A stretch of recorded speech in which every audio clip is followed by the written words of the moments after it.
Hello दोस्तों, एक बार फिर स्वागत है आपका हमारे अपने ऑफिशियल स्टडी पॉइंट पे। आज मैं आपके लिए लेके आई हूँ साइंस से संबंधित कुछ इम्पॉर्टेंट क्वेश्चन हैं जो आज हम करेंगे। ये आने वाले जो अभी 2024 के 10th के बोर्ड एग्ज़ाम हैं, इसके लिए बहुत ही ज़्यादा यूज़फुल रहने वाले हैं। तो लेट्स स्टार्ट। तो पहला क्वेश्चन है हमारा, विरंजन चूर्ण का रासायनिक सूत्र क्या है? तो आप सभी को पता है विरंजन चूर्ण का रासायनिक सूत्र CaCaOCl2 है। Option number C is the right answer. और नेक्स्ट है हमारा, शरीर की प्रधान नियंत्रित ग्रंथि किसे कहा जाता है? तो आप सभी को पता है सबसे बड़ी ग्रंथि है पीयूष ग्रंथि। तो यही हमारी शरीर की प्रधान नियंत्रित ग्रंथि है। नेक्स्ट है हमारा, जल में सिक्का डालने पर वह अपनी वास्तविक स्थिति से ऊपर उठा हुआ दिखाई देता है। यह प्रकाश के किस किस घटना को दर्शाता है? तो यह प्रकाश के अपवर्तन के कारण दिखाई देता है। Option number C is the right answer. Next है हमारा, पुष्प के जो नर प्रजनन अंग होता है उसको हम क्या कहते हैं? जो पुष्प में नर प्रजनन अंग होता है उसे हम पुकेंसर कहते हैं। Option number A. अगर आपको वीडियो अच्छी लग रही हो तो लाइक ज़रूर कर देना। नेक्स्ट है हमारा, इनमें से कौन सी अधातु होते हुए भी चमकीली होती है? तो मैं आपको बता दूं, जो आयोडीन है वह अधातु होते हुए भी चमकीली होती है। नेक्स्ट है हमारा, मंडल ने अपने प्रयोग किस पर किए थे? मतलब किस प्रकार की मटर पर किए थे? मीठे मटर पे, जंगली मटर, उद्यान मटर या उपयुक्त सभी? तो आपको बता दूं मैं, उन्होंने उद्यान मटर पे अपने प्रयोग किए थे। नेक्स्ट है हमारा, जो नेत्र निकट स्थित वस्तु को स्पष्ट नहीं देख पाता उस नेत्र में कौन सा दोष होता है? तो मैं आपको बता दूं, उसमें दूर दृष्टि दोष होता है। Option number A is the right answer. और जो दूर स्थित वस्तु को स्पष्ट नहीं देख पाता तो उसमें निकट दृष्टि दोष होता है। नेक्स्ट है हमारा, सरदार सरोवर बांध किस नदी पर निर्मित हुआ है? तो मैं आपको बता दूं, सरदार सरोवर बांध नर्मदा नदी पर स्थित है। नेक्स्ट है हमारा, निम्न में से कौन सी गैस का प्रयोग खाना बनाने वाले ईंधन के रूप में नहीं किया जा सकता? तो इसका राइट आंसर ये CNG ही है। ये खाना बनाने के लिए उपयुक्त नहीं की जाती है। बाकी ये LPG, बायोगैस एंड कोयला, इनको हम खाना बनाने के उपयोग में ईंधन के रूप में उपयोग कर सकते हैं, पर CNG को नहीं कर सकते। नेक्स्ट है हमारा, प्रतिरोधकता का SI मात्रक क्या है? तो प्रतिरोधकता का SI मात्रक ओम मीटर है।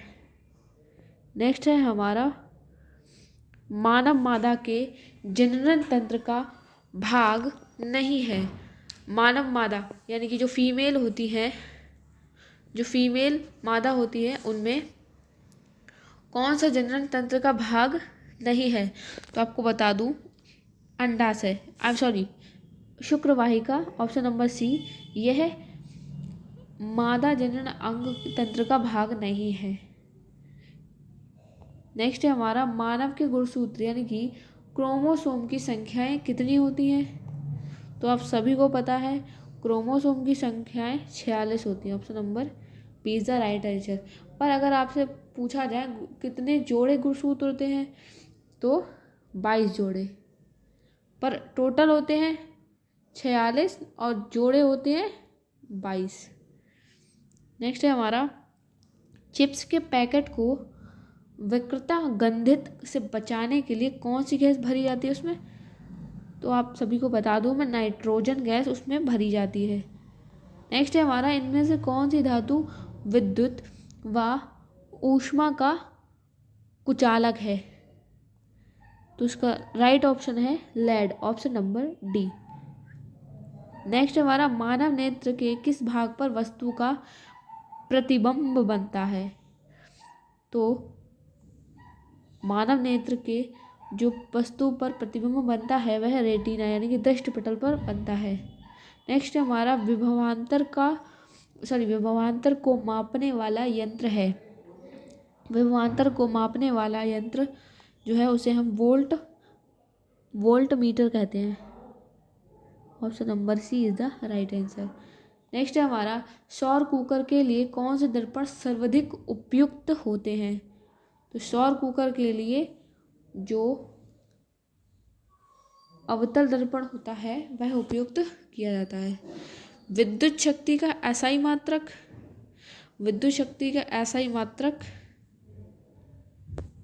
वाट है। नेक्स्ट है हमारा उद्यान मटर का वानस्पतिक नाम है। आप सभी को पता है जो मेंडल ने जिस पर अपनी खोज की थी वह उद्यान मटर था, पर उसका रासायनिक यानी वानस्पतिक नाम क्या है। वानस्पतिक नाम है उसका Pisum sativum. Option number B is the right answer.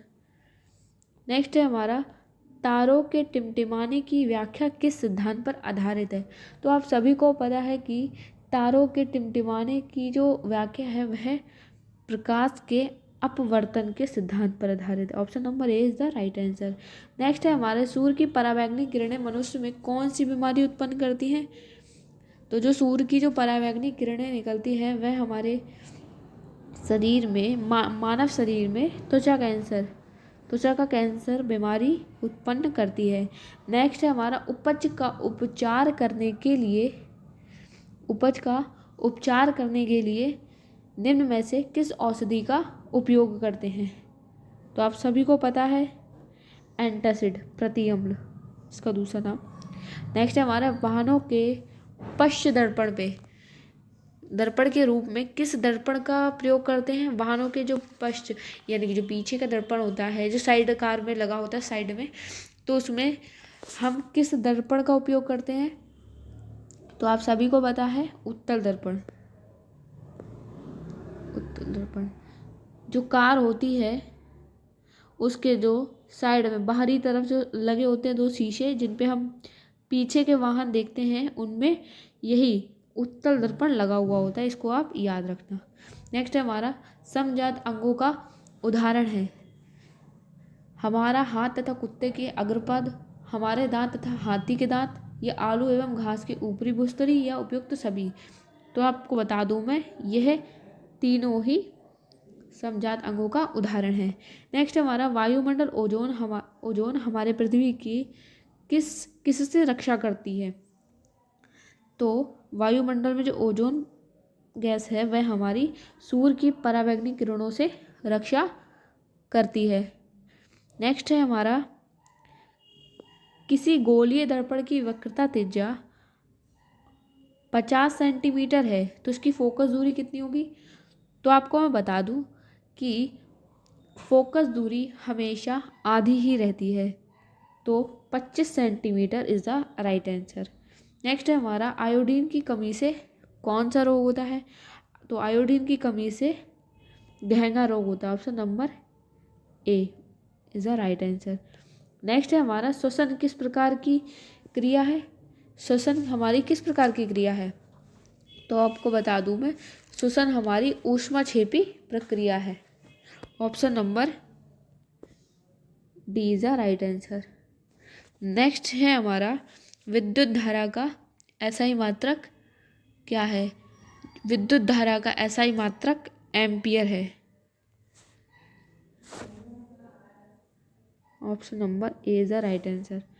Next है हमारा सन 1970 में गढ़वाल में रैनी नामक गांव में पेड़ों को बचाने के लिए आंदोलन चलाया गया था। वह कौन सा आंदोलन था।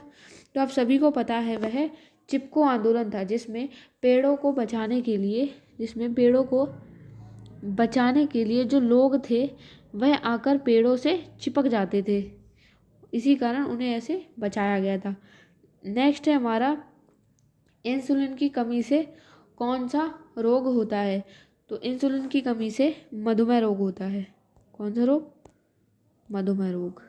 Option number A is the right answer. तो अब हम बढ़ते हैं अपने अगले प्रश्न की तरफ। तो अब हम थोड़े से थ्योरिकल क्वेश्चन भी देख लेते हैं। तो पहला क्वेश्चन है हमारा, कार्बन के दो गुणधर्म कौन से हैं? तो कार्बन के दो गुणधर्म हैं श्रृंखलन एवं कार्बन की संयोजकता।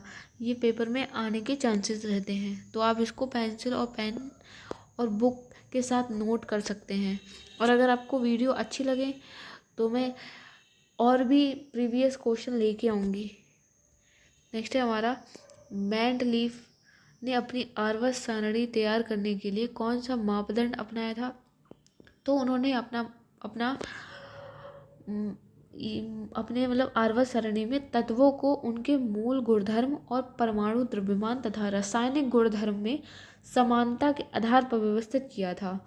उन तत्वों को उन्होंने अपने आवर्त सारणी में अधिकांशतः तत्वों को उनके परमाणु द्रव्यमान के आरोही क्रम में व्यवस्थित किया था। इस क्वेश्चन को स्टार ले लो, क्योंकि ये ज़्यादातर बोर्ड एग्जाम में पूछे ही जाते हैं। नेक्स्ट है हमारा प्रतिस्थापन अभिक्रिया। जिन अभिक्रिया में किसी कार्बनिक अणु के किसी एक या अधिक परमाणुओं में परमाणु समूह का प्रतिस्थापन होता है, प्रतिस्थापन अभिक्रिया कहलाती है। नेक्स्ट हमारा प्रकाश के अपवर्तन के नियम। This is the most important question, because ये सारे ही जितने भी बोर्ड एग्ज़ाम होते हैं वहाँ पे ये प्रकाश के अपवर्तन का नियम आता ही आता है। तो इसको भी आप स्टार ले लो और इसको नोट ज़रूर कर लेना। तो प्रथम नियम है हमारा, अपवर्तन के नियम के अनुसार आपतित किरण, अपवर्तन किरण तथा आपतन बिंदु पर अभिलंब तीनों एक ही तल में होते हैं। जो अपवर्तन के जो पहला नियम है उसमें जो आपतित किरण होगी, अपवर्तन किरण होगी तथा अभिलंब, ये तीनों एक ही तल में होंगे। ठीक है। नेक्स्ट है हमारा, अपवर्तन के द्वितीय नियम के अनुसार किन्हीं दो माध्यम के लिए आपतन कोण की ज्या तथा अपवर्तन कोण की ज्या का अनुपात भी समान रहता है। नेक्स्ट है हमारा, वर्ण विक्षेपण को परिभाषित करिए। ये भी बहुत ही ज़्यादा इंपॉर्टेंट क्वेश्चन है। तो इसमें सूर्य का प्रकाश अनेक रंगों के प्रकाश से मिलकर बना होता है।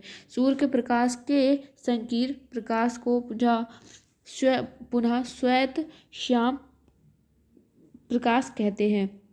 अब जब यही श्वेत प्रकाश की किरणें की किसी पारदर्शी प्रिज्म में से जब वो होकर गुजरती है तो वह अपने मार्ग से विश्रित होकर प्रिज्म के आधार की ओर झुक जाती है तथा सात विविक्त रंगों की किरणों में विभाजित हो जाती है। और प्रकाश के अपने अवयवी रंगों में विभक्त होने की घटना को ही प्रकाश का वर्ण विक्षेपण कहते हैं। यह 7 रंगों में विभक्त हो जाती है। और आपसे पूछ लेते हैं कि वह 7 रंग कौन से होते हैं। तो आपको बता दूं, उनको आप विविग्योर से याद रख सकते हैं। नेक्स्ट है हमारा, ओम का नियम क्या है? तो ये भी हमारा बहुत ही ज़्यादा इंपॉर्टेंट क्वेश्चन है। तो ओम के नियम के अनुसार किसी धातु के तार में प्रवाहित होने वाली विद्युत धारा उस तार के सिरों के मध्य उत्पन्न विद्युत विभवांतर के अनुक्रमानुपाती होती है, जबकि तार का ताप निश्चित होता है। तो इसका एक सूत्र होता है, वो जो होता है V/I = R। ये ओम का सूत्र होता है। इसको आप याद रख लेना, क्योंकि ये बोर्ड एग्जाम में पूछ लेते हैं कि ओम के नियम का सूत्र क्या है। तो यही है V/I = R। आई होप आप लोगों को ये वीडियो पसंद आई होगी, और अगर आप लोगों को वीडियो पसंद आई है तो लाइक ज़रूर कर देना और कमेंट में बताना कि वीडियो कैसी है। अगर आपको पसंद आई होगी तो मैं दोबारा एक नेक्स्ट वीडियो लेके आऊँगी जिसमें सारे हम प्रीवियस ईयर के क्वेश्चन रखेंगे।